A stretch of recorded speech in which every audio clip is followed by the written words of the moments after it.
Edupayala వానదుర్గా Bhavani temple. స్థల పురాణం ప్రకారం అర్జునుడి మనవడు మరియు అభిమన్యుడి కుమారుడైన పరీక్షిత్తు మహారాజు ఒక ఋషి శాపం వల్ల తక్షకుడనే పాము కాటుకు గురై మరణిస్తాడు. తన తండ్రి మరణానికి పగ తీర్చుకోవడానికి పరీక్షిత్తు కుమారుడైన జనమేజయుడు ఇక్కడ సర్పయాగం తలపెడతాడు. ఈ యాగం వల్ల లోకంలోని సర్పాలన్నిటిని అంతం చేయాలని భావిస్తాడు. సర్పయాగం వల్ల కలిగే వినాశాన్ని ఆపడానికి నాగుల తల్లి దేవతలను ప్రార్థించగా గరుత్మంతుడు పాతాళం నుండి భోగవతి అంటే గంగా నదిని ఇక్కడికి తీసుకొస్తాడు. ఆ నది 7 పాయలుగా చీలి ఆ యజ్ఞగుండాలను ఆర్పేస్తుంది. ఇంకా ఈ 7 పాయలకు సప్త ఋషులైన వశిష్ఠ, జమదగ్ని, విశ్వామిత్ర, గౌతమి, భరద్వాజ, ఆత్రి మరియు కశ్యప మహారాజుల పేర్లు పెట్టారు.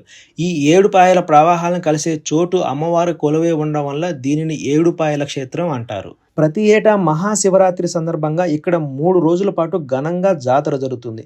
తెలంగాణలో మేడారం తర్వాత అంతటి స్థాయిలో భక్తులు వచ్చే జాతర ఇదే. ఇంకా వర్షాకాలంలో మంజిరా నది ఉధృతంగా ప్రవహించినప్పుడు నీరు గర్భాలయంలోకి చేరి అమ్మవారి పాదాలకు తాకుతుంది. ఈ అద్భుత దృశ్యాన్ని చూడడానికి వేలాది మంది భక్తులు ఇక్కడికి వస్తుంటారు. ఇంగిక్కడ వానదుర్గాదేవి విగ్రహం నల్లరాతితో అద్భుతంగా చెక్కబడి ఉంటుంది. ఇంకా ఈ ప్లేస్ కొండ చివర ఉండడం వల్ల చాలా ప్రశాంతంగా ఉంటుంది. ఇక్కడ భక్తులు ఇక్కడికి వచ్చి వండుకొని తిని వెళ్తారు. ఇక్కడ పులిహోర, లడ్డు కూడా దొరుకుతుంది. నమో మాతా నమో నమః.